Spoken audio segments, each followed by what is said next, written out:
Good afternoon, everybody. Thank you for joining in, and we are expecting more people to join in. But in the interests of time, I think we need to begin now. Thank you so much, firstly, for Neelofer for volunteering to contribute to your expertise to this community. Coming in from the HR profession, you have a lot of experience in that domain, and that aligns so well with our livelihoods initiative. I'm sure you have a lot to contribute. I would like to invite you to introduce yourself firstly. Not a lot of our community members know anything about you for that matter. Sure. Thank you, Vijay. Thank you for giving me this opportunity, the platform to actually mediate some of my experience. So I'm grateful for that. Right. So, a quick introduction. Thank you, everyone, for joining in. A very good evening. Hope we've all had our lunch and we are set to go and not nap during the session. So, my name's Nilofer. I have been working in the HR and the business operations domain for the past almost 14 years now. I have worked with global organizations like Capgemini, TCS, Cognizant, and while I mention these names, it's relevant to the session that's about to follow.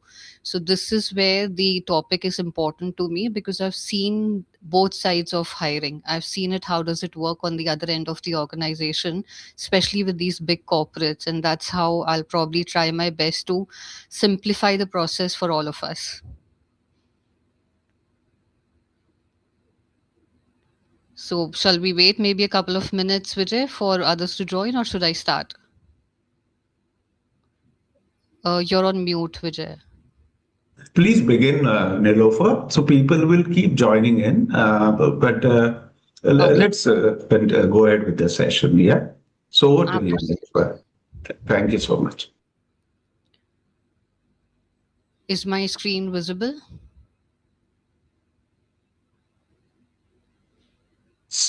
The screen has gone off, Nilofer. Okay, I'll share it once again. Yeah, please.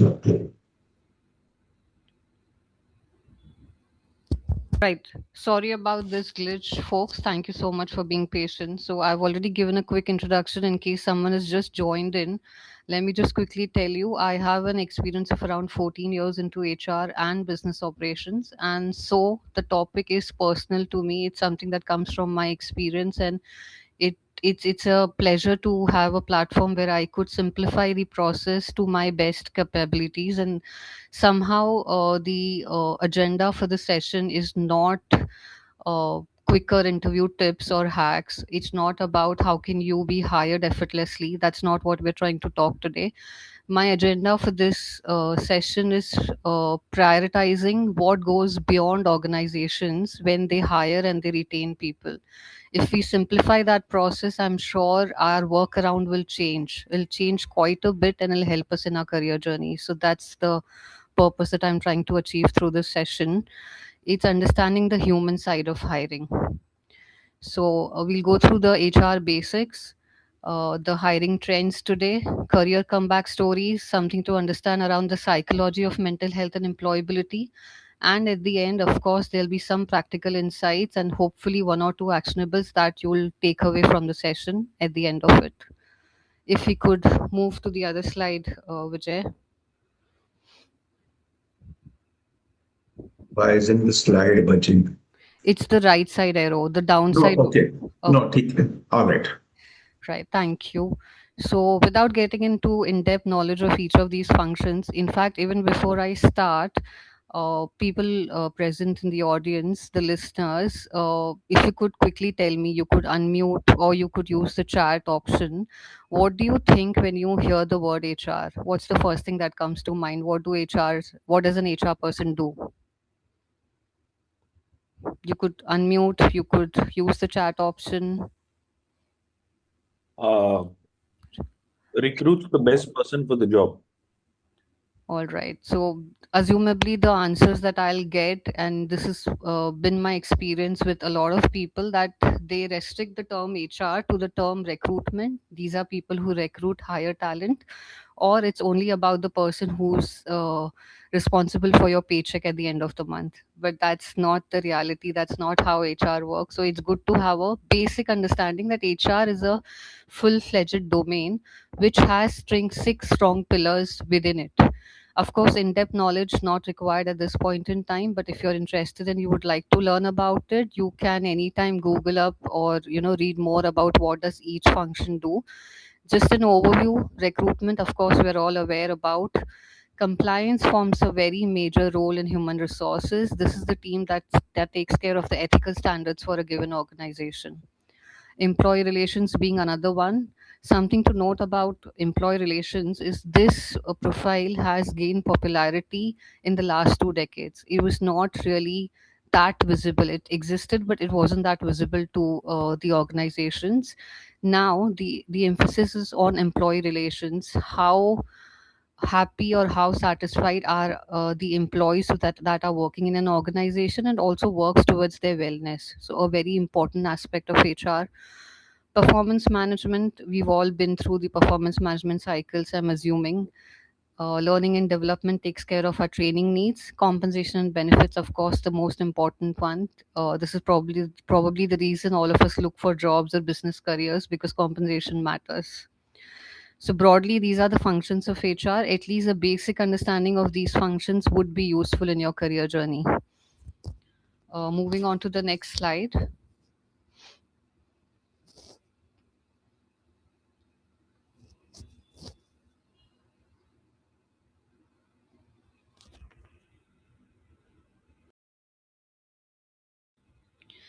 Right. Here on, the session will mostly talk about what are the ways to simplify the recruitment process and what are the things that we could take a note of.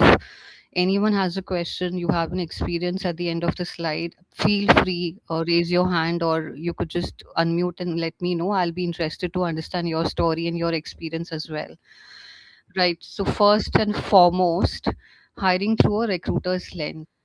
Now, ideally, if you get the answers right to these three questions, half the job is done there. And I can say this with experience, I can say this with real time examples.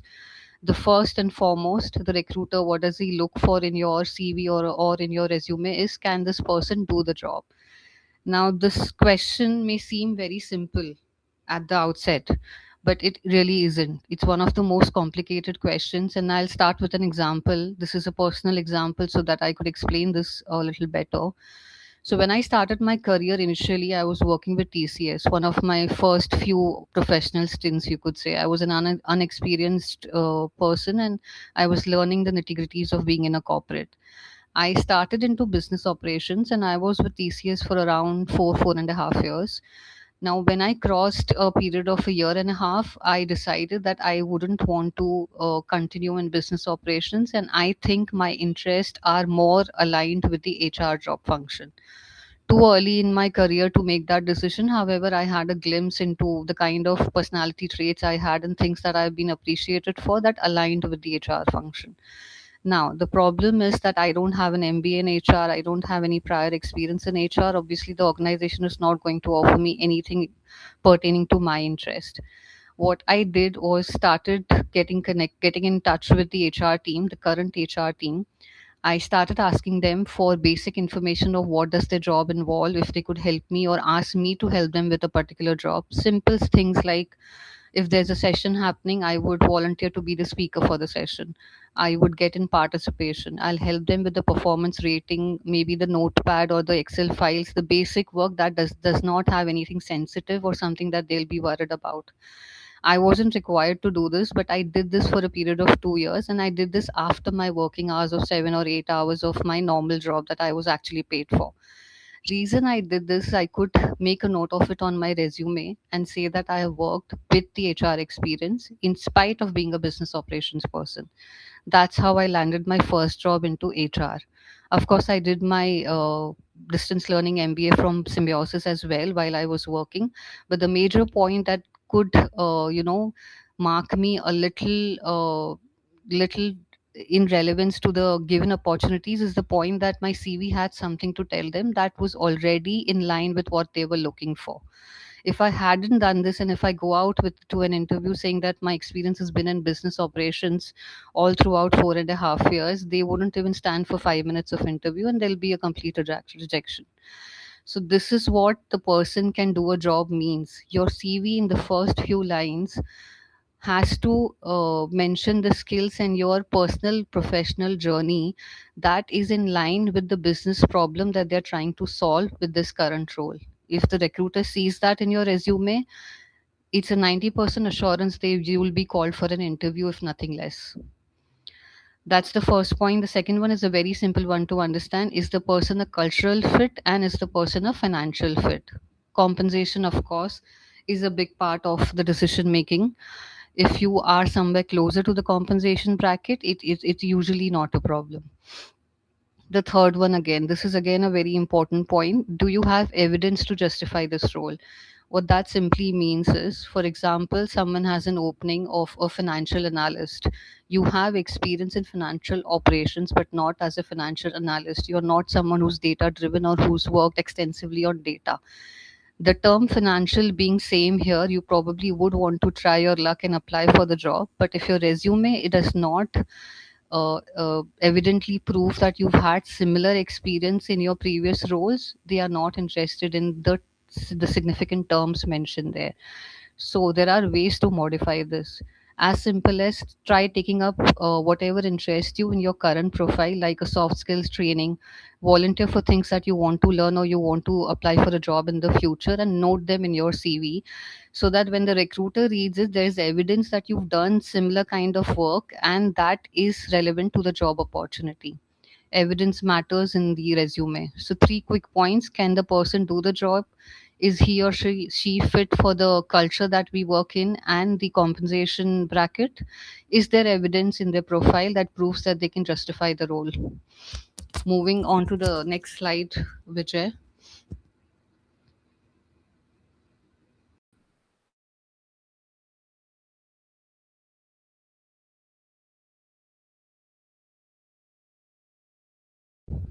Thank you.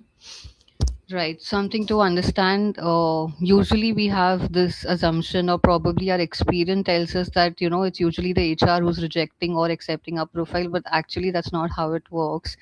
Simple things that I'm sorry, simple things that an HR can influence is the hiring process, the candidate and employee experience. He can make sure that he makes you comfortable, he speaks politely, he gives you the information that you ask for. He can influence workplace policies and people practices. What this means is, for example, there's a relocation required for the current job role. So a workplace policy may allow for a 15-day accommodation. However, your requirement is for 30 days since it's a new place and you do not have anything to accommodate yourself, at least for the initial period. An HR partner has the influence of speaking to the stakeholder, making them understand that this is a fit for the role and the candidate is just about perfect. And if we could make some adjustments to that policy, and oftentimes they agree and they make it happen. So these kind of adjustments in the policies are possible. So if sometimes you think that this is a hurdle and there's no point taking the discussion further, don't do that, don't hesitate. Take your chance, ask them to work with the stakeholders and let you know if something can be done around it. Some other things that the HRs can influence is engagement and communication. Again, things things can that cannot be fully controlled by it is hiring manager preferences.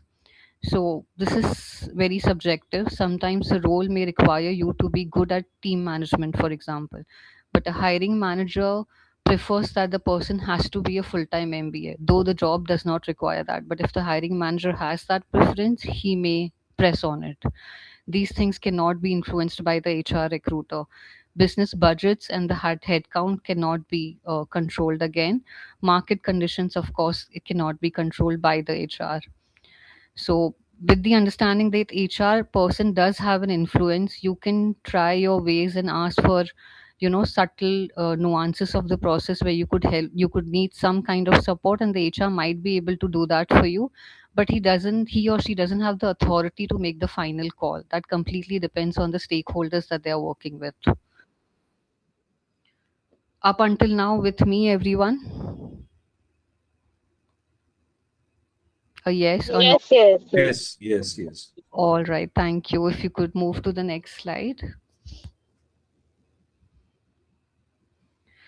Right. This is something that we already covered in bullet points, but I would just emphasize on one or two important points here. Okay, without looking at what's on the screen, let me quickly tell you with my experience, couple of things that I could say that resume does as a first impression is one, make sure the resume is summarized maximum in 2 pages. I understand that it's difficult to summarize experiences if you've been working for more than 10 years or so. You would want to display everything that you've achieved, and that's a good thing. But for the first time impression, the first thing that a recruiter sees is your resume. You can imagine that none of us have the time or the bandwidth to go through such long paragraphs. We would skim through the resumes and we'd not be interested if it's too long. So, keeping that basic point in mind, summarize it in a way that it's not longer than 2 pages. The first few paragraphs always needs to highlight something that is in relevance to the job that you're applying for, which means tailoring your resume every time you apply for a new job. Sounds time taking, sounds difficult. It's not. Personally, I make use of AI for this particular purpose. You can use Chat GPT. It's a suggestion. Of course, you can also try anything else that's helpful. Make sure that you enter the job description in the AI. Ask them that what would my resume look like if I had to apply for this job, and tailor made your resume according to the position you're applying for. The first few paragraphs, if they have relevant terms and skills to showcase, if nothing else, the resume would get shortlisted and you move to the second round. So, very important to remember a short resume, summarize it in a way that the first few lines gives clarity about why are you applying for this role and how are you a fit for it. Also, if you keep this in mind, it'll help you in the longer run that your resume is not your gateway to getting hired. Don't aim for it. The first step of sharing your resume, the only reason and the purpose is that you can make sure there are reasons enough for the recruiter to continue reading your resume. If they find it interesting, they continue reading, and that's job done. You're not getting hired. Your resume is something just to invoke interest and let them know that you can have a conversation with me if nothing else. Right, moving to the next one.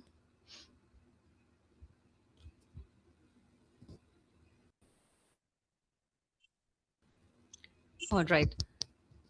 This one, hidden reasons for getting rejected. This is my personal favorite. You would ask why would rejection be my personal favorite? So with my own personal experience, a quick glimpse into my professional journey. I have had a long career gap. I am going through the gap right now. So I have recently started operating as a freelancer HR consultant, and that's how I have initiated something professionally after a long career gap.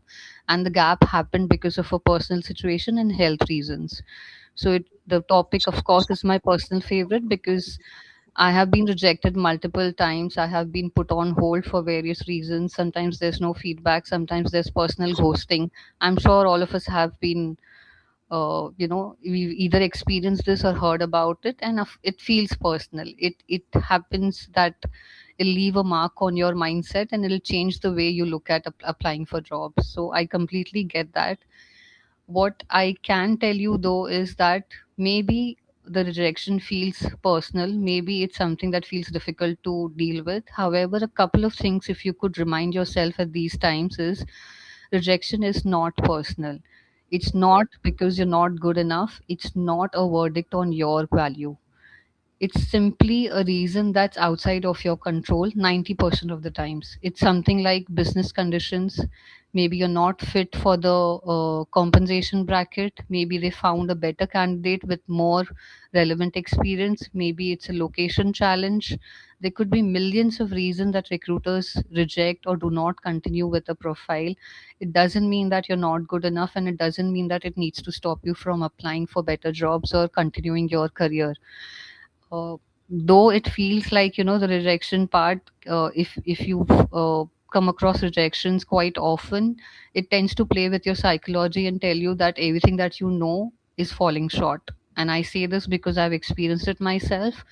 But maybe detach yourself from the situation, maybe the next day, the next week, or the next month, whenever you think you are in a space to do that. Understand that could be a reason for it that's beyond my control. Is there something that I think I did wrong or I could improve on? Pick up on that part, work on it, and move on to the next interview. Also, one thing helpful here is sometimes you can ask the recruiter that if you get time, maybe in the weekend or probably in a few days, whenever you think is suitable, you could give me a quick feedback of why did it not move further. Anything that I could take up as a feedback and work on, I'll be grateful. Some recruiters are kind enough to do that, and they do provide feedback, and it really helps. Right, moving on to the next slide, Vijay. Okay, post-COVID hiring. Do you have any, before we move on to the next slide, does anyone here have any insights into, do you think there's been a change in the hiring pattern? Yes, no, or you have an opinion about it? Anyone?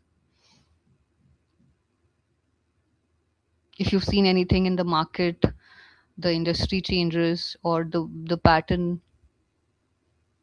All right, I see. About, I have heard about keywords mattering a lot in because of AI-driven search and yeah, whether on social media, on LinkedIn profiles, even within resumes. I don't know how at the real level whether that matters at all. Right, Vijay, thank you for that input. Yes, that's one of the major changes that we've seen. Yeah, Yes, yeah. So, in the initial stage of COVID, we actually saw that the hiring had decreased, and suddenly remote capability became very important.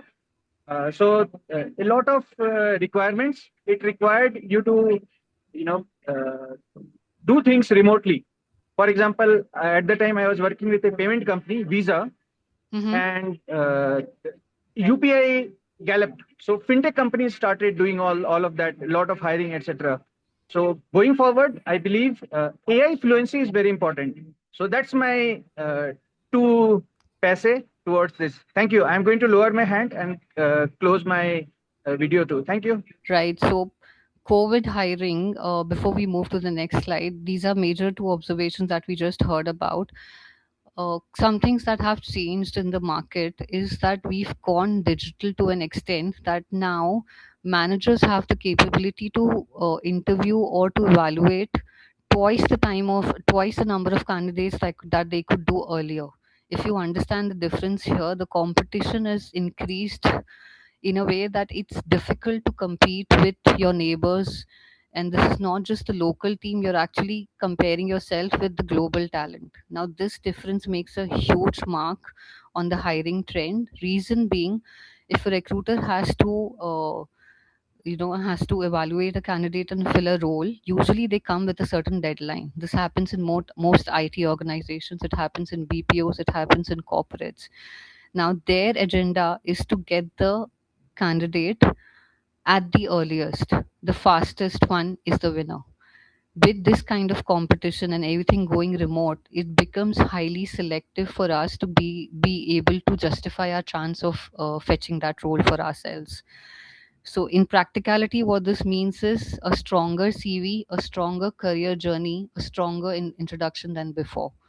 If you can bypass the competition by making sure the recruiter gets the right view of how are you solving their business problem, the one that they're looking to fulfill right now, in the first few minutes of the conversation, you are the one who goes to the second round of discussion, if not beyond that. So that's one of the things that matters to people who are trying to search for a job, who are trying to rebuild their career, or someone who's trying to just grow up the ladder in their professional journey. Yes, Vijay, we could move to the second slide. It's pretty much about what I just explained, but we'll go through it. So, yes, virtual hiring has become the norm. Remote work, like it was pointed out, has expanded the talent pool. AI, something that Vijay mentioned, the keywords. Let me explain this point because it matters. How many of us know what is an ATS? A yes, no is okay if we don't know about it. It's absolutely fine. Anyone understands what's an ATS and how it works? No, I have no idea. All right. So the point that Vijay mentioned is something that's related to ATS. What's happening these days is it's all automated. ATS is a tool that recruiters use to automatically filter out profiles. So what it'll do is, for example, if I'm applying for a human resource consultant uh, position at a given organization, if the job profile requires experience in performance management, in compliance, in rewards and recognition, uh, and it has certain key areas that are required for the position to be filled, what the ATS will do is screen your profile for these keywords if they are present in the resume. And like I said, my present in the first few paragraphs is much more helpful. It selects your CV and takes it to a human eye. There'll be a person who will receive that CV as selected by ATS, and then they scan it through the required prerequisites, whatever is required for that particular position. If the keywords are missing, if something like a normal term like performance management is something that you've done but you've forgotten to put it on your CV, or instead of performance management you've mentioned a simple like I have helped the manager uh, doing the performance course, for example, it does not match the keyword that the ATS tool is looking for. So in spite of having done the job, if you don't mention the correct words, your CV is bound to get rejected at the first level itself, and it does not reach the human eye. So something very important, you can tailor made your resume as per the requirement for the job. Also, don't make it very obvious that uh, you've modified the CV only to put in these words, because they don't really seem in line with what your profile is. It shouldn't look like it's just forcibly entered in there to make an impression. It should make sense. It should give some examples or some quantifiable answers to what have you done in that particular role, and use those keywords to get shortlisted at least at the first level. That's how ATS tools work. Then greater demand for job ready skills. Again, job ready skills would mean organizations are no more interested in training. They do not want to spend on training. So if they have a candidate who has an experience that's similar, they can pick it up from day one with minimal help from others. That's the obvious choice. More comprehensive evaluation processes. Of course, we've seen that the interview rounds have multiplied. It's not just the recruiter, it's the stakeholder interactions that matter. So they will be the one who would be, deep diving into understanding how do you suit the culture and the profile they're looking at. Right, moving on to the next topic, Vijay.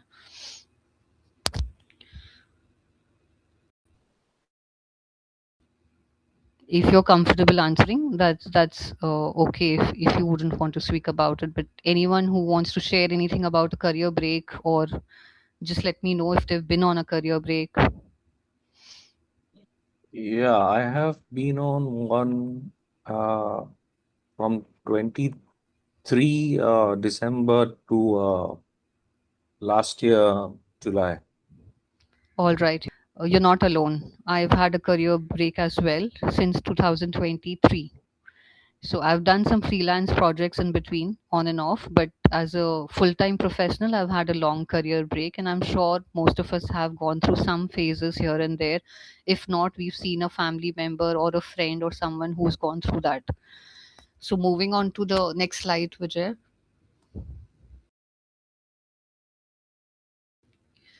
Right. Uh, Now, career breaks. We look at the slide in a minute. Before we start the topic, let me tell you that I already mentioned that I've been through a career break. I'm actually going through it right now. So I understand the psychological aspect of how can it change your identity in your own mind. We start doubting ourselves. We always have these questions of how am I going to prove my abilities once I re-enter the professional ground. Now, couple of practical insights on this topic that could be a good takeaway for today's session in case you want to put more thought into this and maybe work around these points, it could help in our career journey. First and foremost, let's stop apologizing for our career breaks.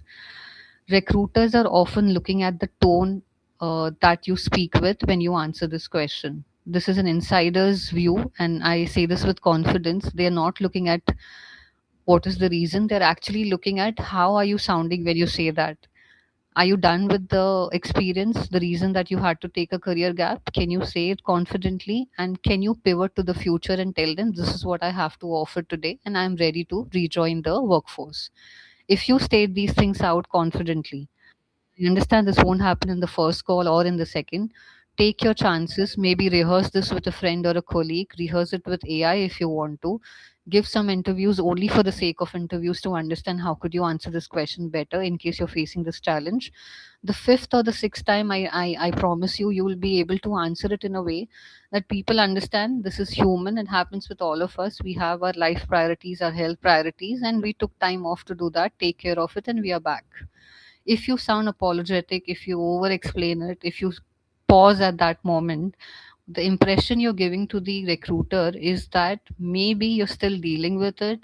Maybe the impact you've had because of the gap is something that will not let you perform to your best. Maybe you're not ready for the job. The assumptions could go to any extent. So the idea here is not that you have to explain everything in detail. You don't have to. Just make sure that it comes out in a line. They understand. I'm sorry. They understand the reason and move forward to what can you offer today. That's pretty much what the slide says here.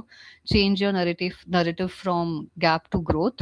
Clarity advantage, again, something very important. If you think about it, I'm not sure if we've ever thought about this, but think of this. From personal experience, I could tell you that I've had some life situations where I've had to manage some things that were larger than my professional aspect at that given point in time. And I don't say this that it was by choice. It just happened, right? I couldn't control it. Now, what it did to me as a human, and you could tell me if it's something that is of relevance to you as well, is it at the in the way of trying to deal with the situations, I could come up with some human capabilities of maybe empathy, maybe crisis resolving, maybe resilience towards whatever I'm going through. Now, these skills may sound like simple adjectives on the screen, but if you go to look at it, any job that you are trying to apply for, any business that you're trying to run, if you have these human strengths and this human side of dealing with people, I think you stand a chance to run the business or the job even more successfully than any other person. And I say this because these soft skills, these human skills, the emotional intelligence that we possess because of the problems that we've been through, can be demonstrated through our work and can help the other person understand why are we a better fit for that role. Again, I would emphasize on the fact that take away this point, and if you've not pondered upon it, try and make this a part of your professional story. Make them understand in subtle ways that these are the things you bring to the table, and I'm sure anyone who understand how a complex job atmosphere works, they'll be more than happy to welcome you to work with them. Own the timeline, we already spoke about it. A good example is already mentioned on the screen in the last line. This is a way that you could mention it on your CV. I would suggest mention it because what happens is if you don't mention, and if the recruiter notices the gap, they assume the worst. So something like a simple line, planned career sabbatical and the period, or full-time caregiving or personal management and then the period. You could change the words or edit it as per your reasons and mention it in your CV. If you're not comfortable, of course, it's your choice. It's your choice. You can avoid mentioning it. And then at the time of having a conversation, if you are questioned about it, make sure tell them that this is the reason. I am proud of taking care of that aspect of my life, and I am back to the workplace environment, and these are the skills that I can offer at this point in time. Any questions particularly pertaining to this topic? Any thoughts or any experience that anyone would like to share? Input here in Neelofer, this is very pertinent to our community where there are a lot of career gaps. Right.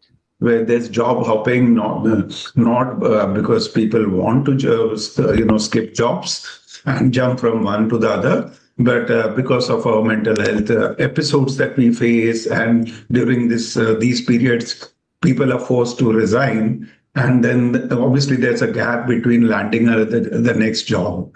So addressing this with confidence would go a long way in helping our community. I think this is a critical aspect. In fact, a lot of people raise this question about how do we explain away our career gaps, in the CV especially, right? Yes, which absolutely.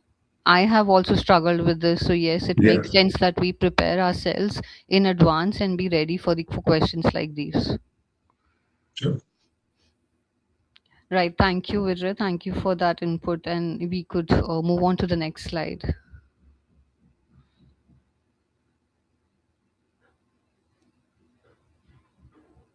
Okay, this is again something that I already discussed, but again, this will help us because it gives some examples. If any of you, even after the call, if you want this to be shared with you, I'll do that. I'll share it with Vijay and he can share it with you. You can tweak it as per your requirement, but this helps us understand that how can we mention something about our gap, our career gap, in minimal version so that we don't have to over explain ourselves and still make the point, uh, get the point clear.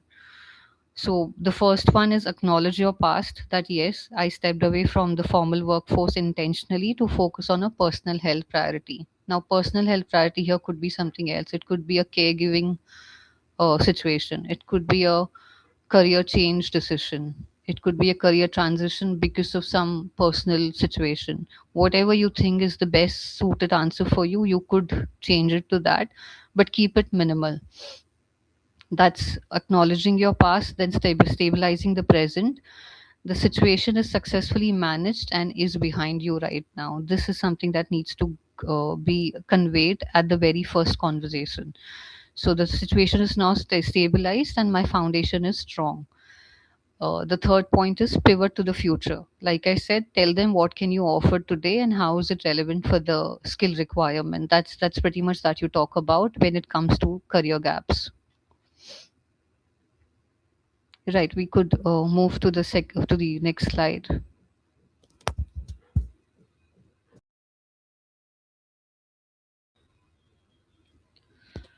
Okay, a sensitive topic, mental wellness and employability. Uh, if we could move on to the next slide, Vijay.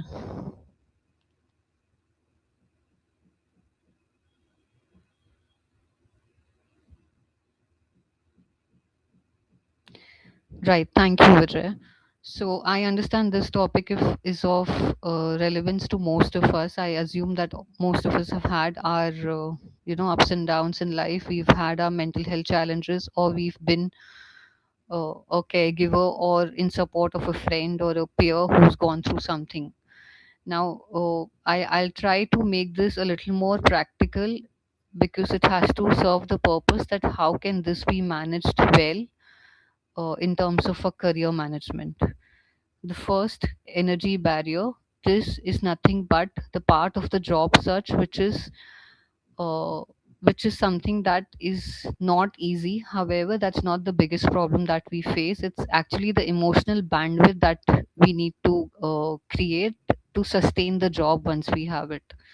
So sometimes getting a job is easier. We can do that. However, sustaining the job, given the kind of corporate politics, the expectations from you in terms of the deliverables, the productivity timelines, maintaining that social energy, all of this and much more can be taxing while we are at the current job. That's something that is a energy barrier. The other important aspect is the identity impact. This is majorly for career gaps when we are returning back or we've had a career transition for some reason. This is something that happens where you stop seeing yourself as the person you were a few years ago. The muscle memory, as you say, it is now been in sleep mode for a long time. So it takes a lot of effort to come back to a level where you could find that confidence again and get yourself to work earlier. However, these are all temporary phases, and I think the keyword here is that maybe you are bound to feel this unless you land your next job opportunity. The point to note here is that once you rejoin the workforce and give yourself some time, maybe a month or a two, go with the expectation that the initial few months are going to be hard on you, that it'll take time to rebuild that kind of confidence.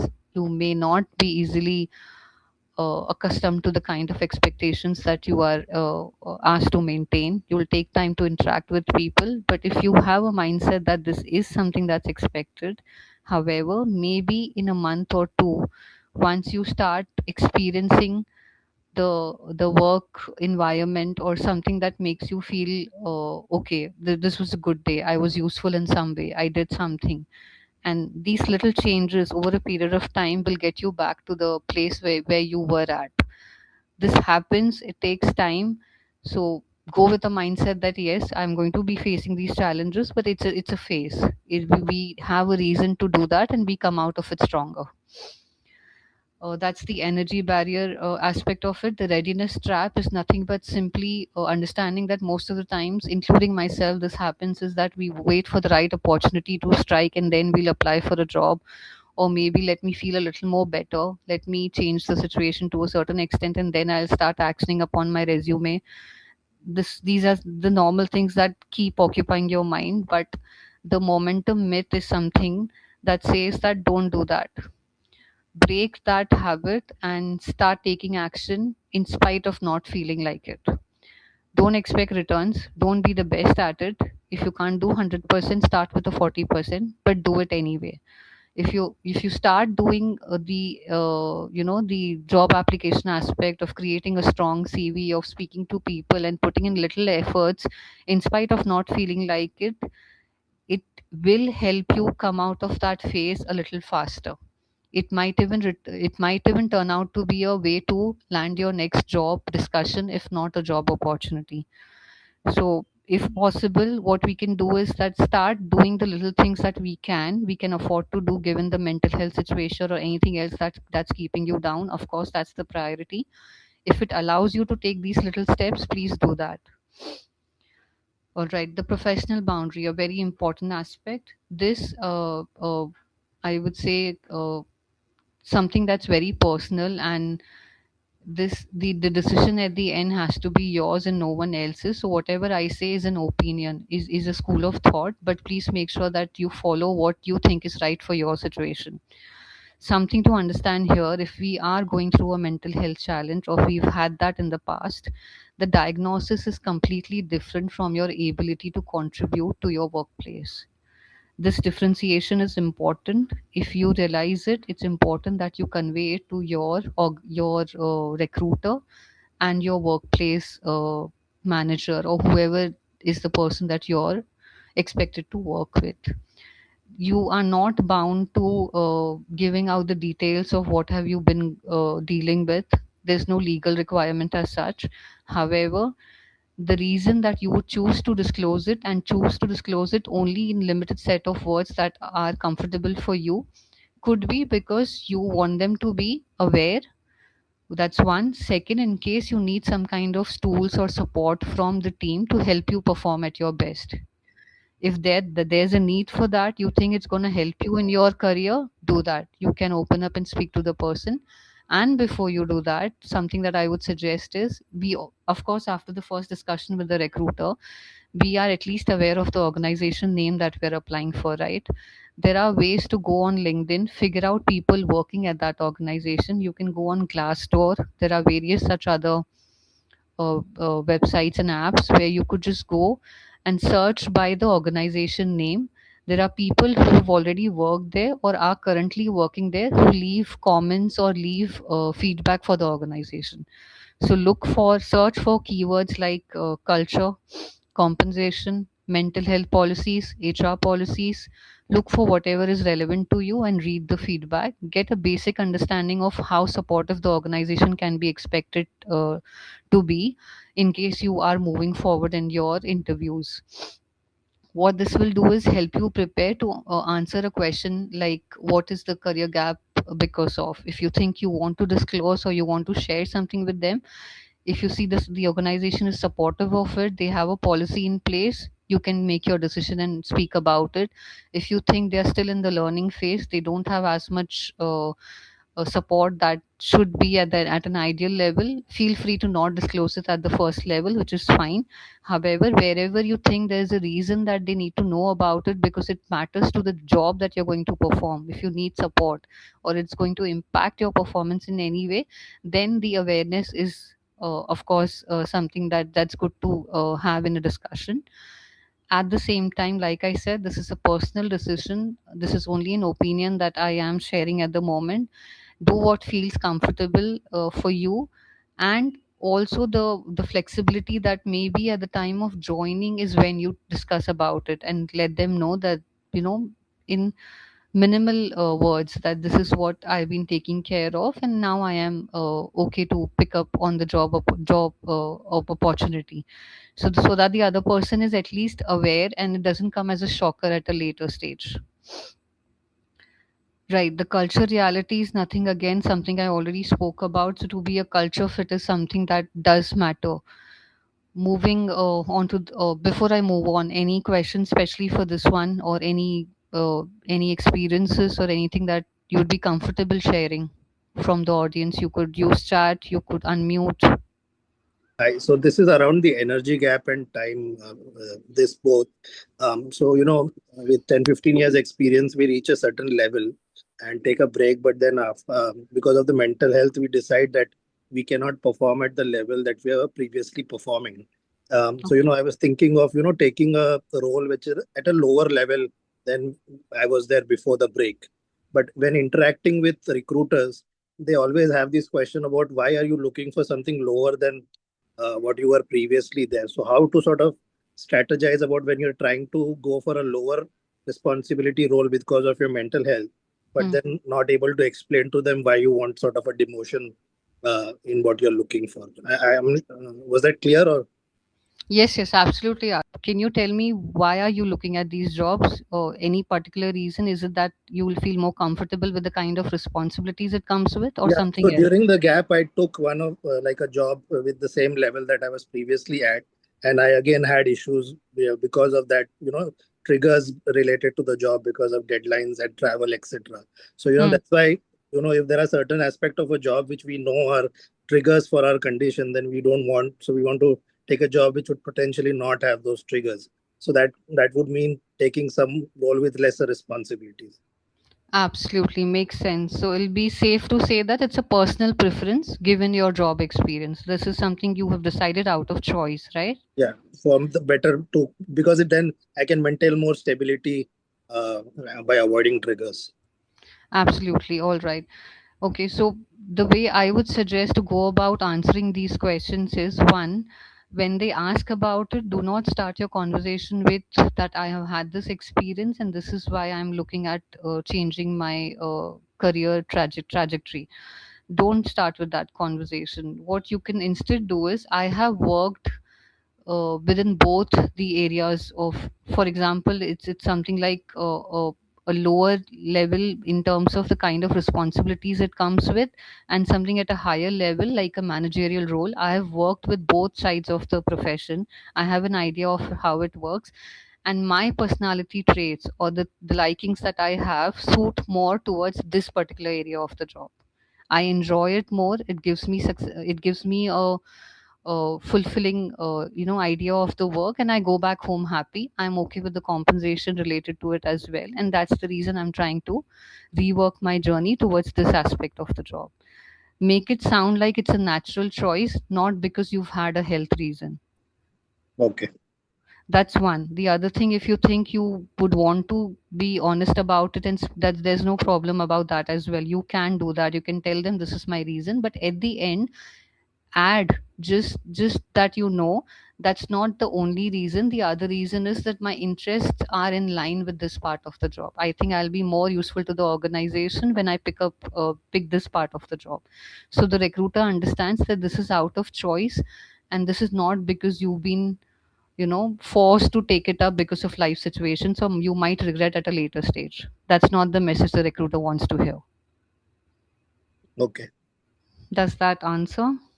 Yeah, sure. All right. Thank you. In fact, Neelofer, the question raised by pertinent to the community as well, because we through the channel of LWT, when we have tried to place candidates, sometimes the remark we have received from the potential recruiter is candidate is overqualified. All right, because in this situation, the candidate is willing to settle for a job profile much lesser than the capability, on paper at least, right? Yeah. Hmm. Hmm. And So Vijay, because if I of can that, just sorry. yeah, one just feedback that I had got from a friend HR, not others, Yeah, that yeah, HR sometimes think that we will teach us take this job as a time as a way to come out of the gap, and then if we get another role, we might leave in correct, or something. That is a feedback. correct. Right, absolutely. I get it. So if I could tell you the other side of the same story, what goes on to a recruiter's mind, and if it helps, what happens is they have come across situations where people really do this, right?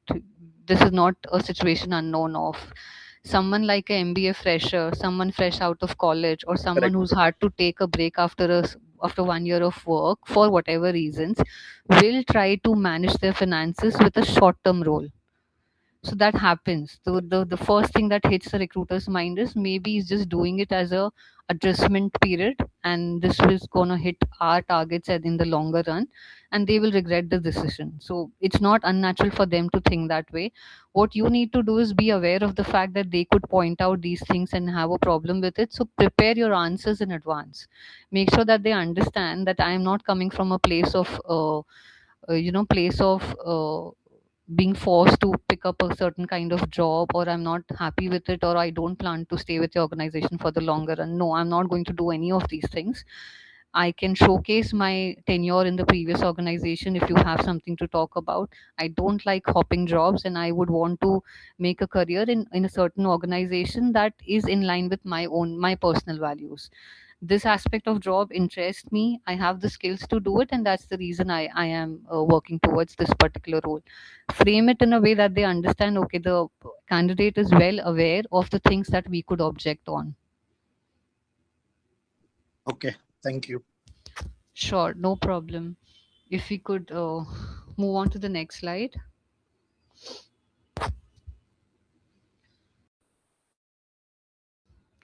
Right, networking. So when you hear the word networking, sometimes the first thing that hits us, and this is especially for people who really don't enjoy doing that part of the job, me being one, is that it comes up with awkward situations. Well, you're trying to make an effort and talk to people. Sometimes you're trying to sell your profile. Sometimes you're asking for a favor. That's what networking looks like on the outset.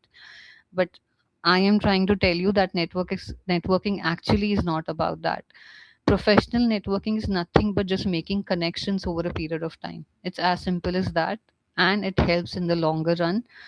And that's why I call it the art of being remembered. I'll tell you a couple of ways that we could do this. We could practice this, and you could, tell me even after the session or anytime you feel like letting me know if did it helped you in any way possible. I'd like to understand about that, because networking has been a pivot for my career. I have had experiences where out of the blue I've been in a situation where I've had a conversation with someone, just normal greetings and understanding the work that they've been doing, and maybe a year later, for some reason, that person has had something come up, and he's thought of me. He just remembered that the conversation we had, and I might be a fit for that role, and they've reached out to me. This has happened. So personal experiences, that networking go a long way in helping us in our careers as well. However, they need to be natural. The intent is to actually get in touch with the other person and build a connection. It's not about selling your profile. It's not about asking for a job. The intent has to differ here. So there are a few things that we could do for networking, and if we could move on to the next slide, Vijay. Right. The first and foremost, ditch the transaction, like I mentioned. Let's not start, collecting business cards.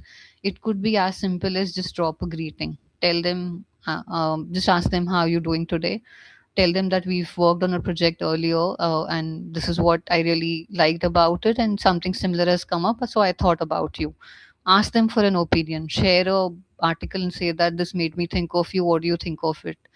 Anything and everything is okay as long as it's a conversation. And then, I kid you not, the conversation will naturally flow into the direction that you're expecting it to flow in, which means that at a later point, if you think you would want to ask them that if there's anything suitable, or a suitable open position in their organization that they could refer you for, or if they could share your CV or your profile with others, that point will come in that conversation, maybe at a later stage. Let it come naturally, let it come from both ways, and not make it sound like we're only approaching the person because we have a need at the point. So that's ditch the transaction. The value first rule is the same thing that I just mentioned, that the first message is always asking for the well-being, ask for an advice or an opinion. The micro insight hook is when we if we are I think most of us would be using LinkedIn, right? It's one of the most active platforms for job search, for professional posts, for even for just marking out our profiles. It's a good way to showcase your achievements and something that you want to point out a view about or opinion about. So the micro insight hook, what it says is that when you are trying to connect with people over LinkedIn, tell them something about a post that you might come across on their profile, that they may have posted, they may have commented on. You could share a small insight and start the conversation there on. Uh, it's much more easier to accept a connection request when it comes with a personal post or something that is relevant to your profile, rather than just sending blank invites of connection. The thank you upgrade is nothing but just a thank you note within 24 hours, highlighting one of the meaningful takeaway from the conversation. If you've had the chance of maybe talking to a stakeholder, maybe talking to a small business owner, someone on LinkedIn who's been in the profession that you would like to be a part of, anyone, and you've had a conversation and you think that the conversation was meaningful, or drop a thank you. It doesn't take a lot of time, and it helps mark a memory for the person. All right, we could move on to the next slide. This is a quick exercise. You could, I mentioned at the start of this topic that there's something that I am personally interested in this topic, because I think networking in the right way can help you in ways that you cannot imagine. So this exercise is pertaining to the same thing. You could do it now, you could do it after the call, anytime that you feel comfortable. It's a 60-second experiment. Open your LinkedIn. I'm sure all of us have a profile there. If not, please make one today. I would strongly recommend that. Think of one or two people that you worked with. It could be a ex-colleague, it could be a peer, it could be your manager, it could be someone in your team, anyone who you've worked with, or even if you've not worked with, anyone that you've professionally known through someone. Send them a simple text. The text can be as simple as, "Hi, how are you doing? This is the project that I'm working on right now," or "This is a project we've worked on together. I was just thinking about you. Let me know how are things going." Anything and everything that's a simple greeting or just checking in with them. Nothing official about it. Just drop the text, wait for some time, and let me know, or let yourselves know, in rather, that do they reply? Does the warmth come back to you and your network? If it does work, I think you know that if you are in a job search journey or you are in a career transition journey, the best way to do is maybe select 10 people in a week. You can easily search over LinkedIn people working in these particular organizations that you're aiming to apply for, or that particular role, or an HR person who helps in recruitment. Anyone you think would be of help in your career journey. Start interacting with them, send them an invite if they're not already a connection. If they're already a connection, start a conversation with something relevant. Drop a normal text and take the conversation ahead. Right, we could move on to the next one.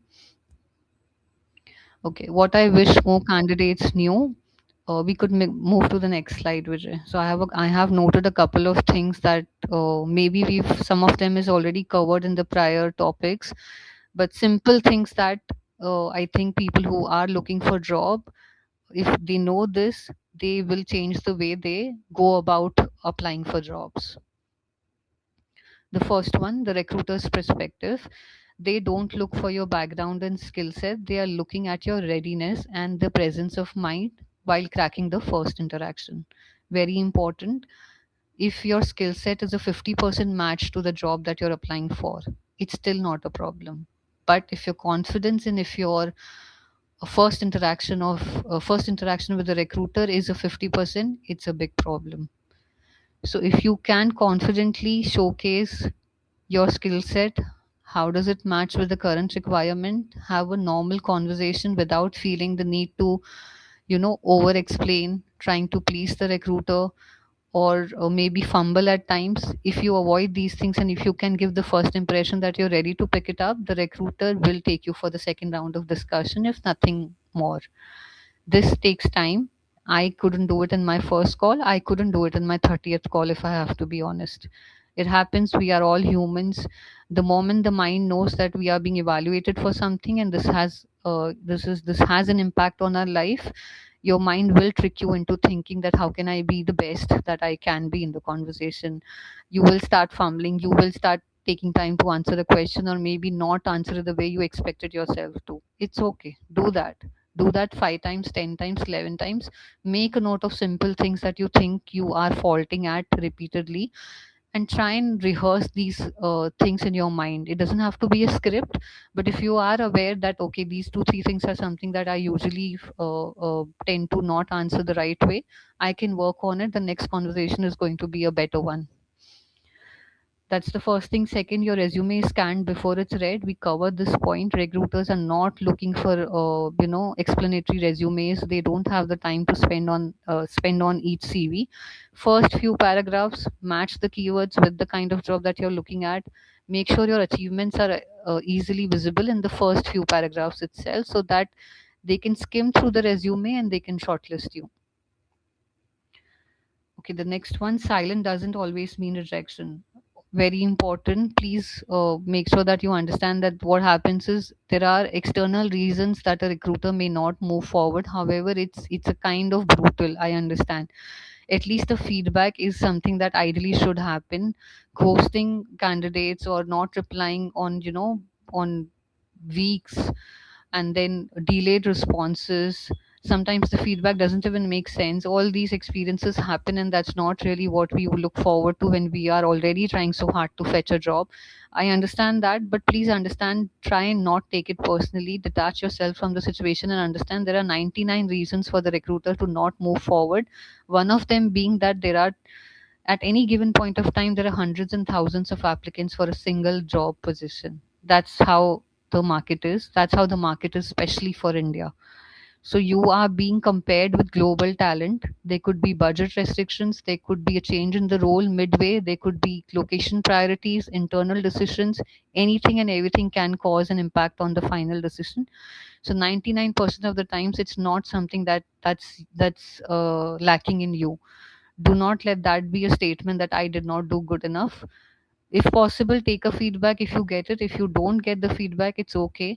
Move on to the next one and try your best, because uh, like I said, only 1% chances it could be a reason. That's something that we falter that, and if that happens, no problem, it's human enough. Again, we work on it and we move forward. Okay, the last point is make it easy for them to say a yes.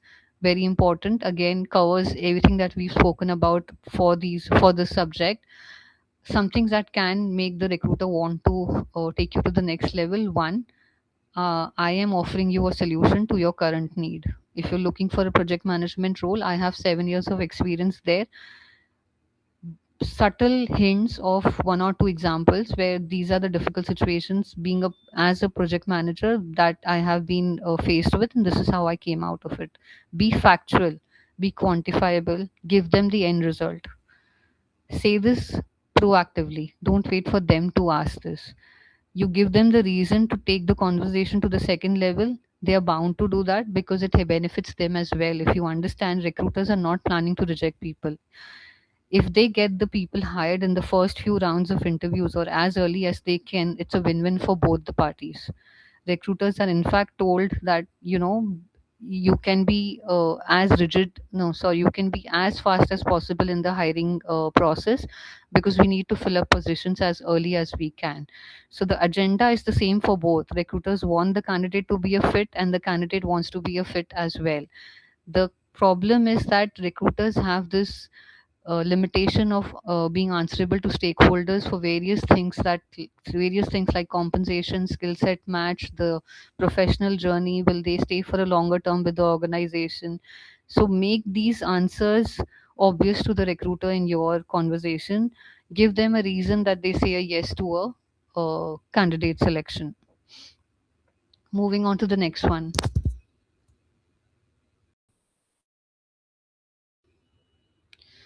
Right.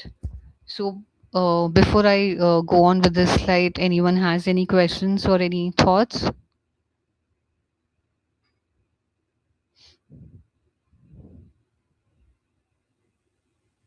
All right, we can move on to the next one. Okay. I've tried summarizing some basic things that we could take away from the session. Even if one of it is actionable or it is of relevance to you, I'll be more than happy that we spend some time discussing this.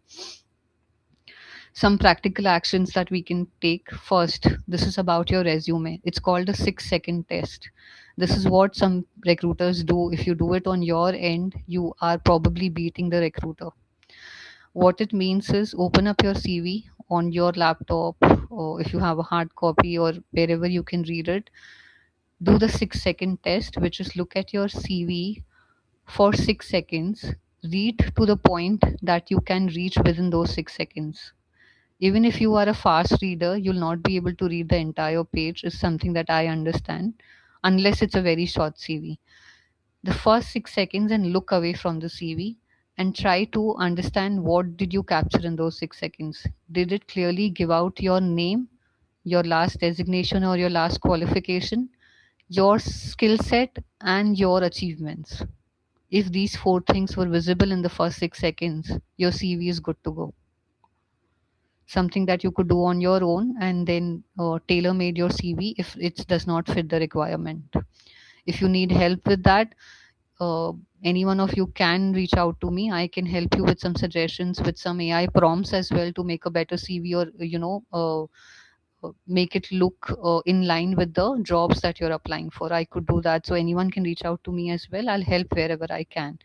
That's one. Second, the 3-tier job hunt theory.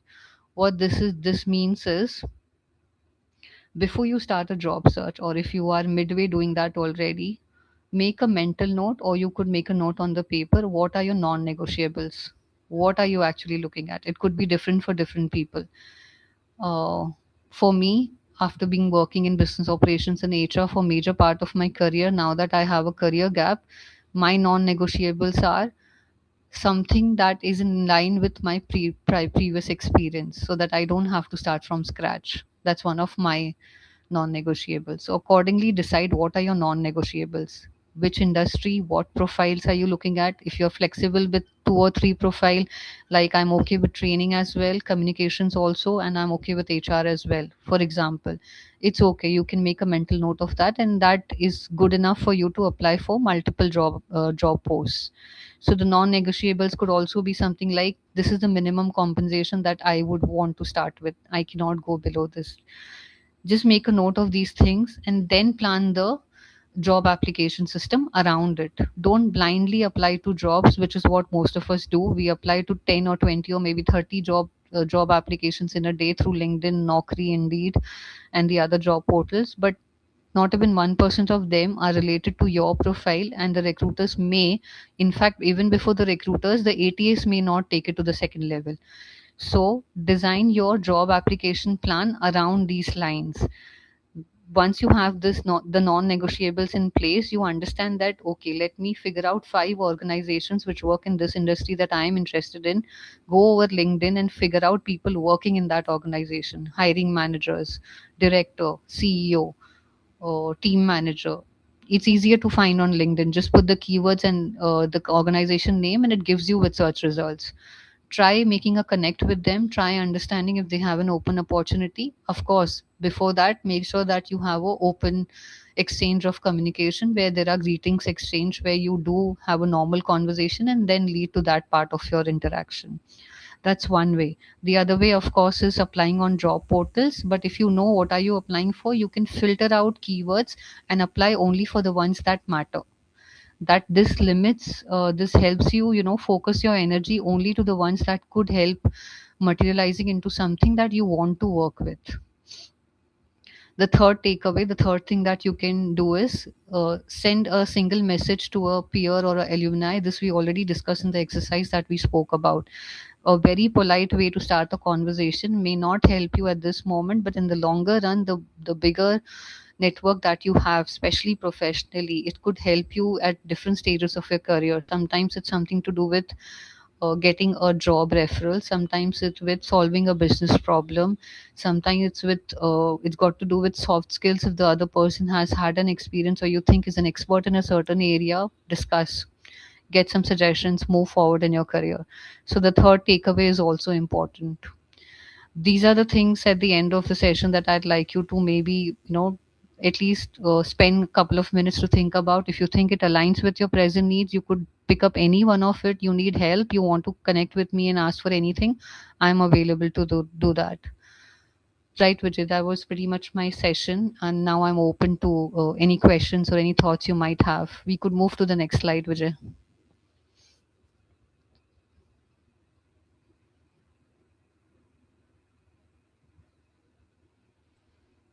Any Yeah. questions?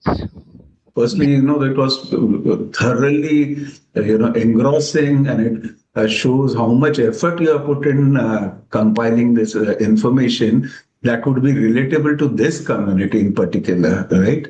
It wasn't just bringing across your expertise in the HR domain, but I mean, whatever you thought were inputs which would be relatable to this community. I think we must appreciate you for keeping the whole presentation focused on in that direction. Thank you so much. Thank you, Vijay. Anyone has any questions? And even if you have any feedback or any opinion, you can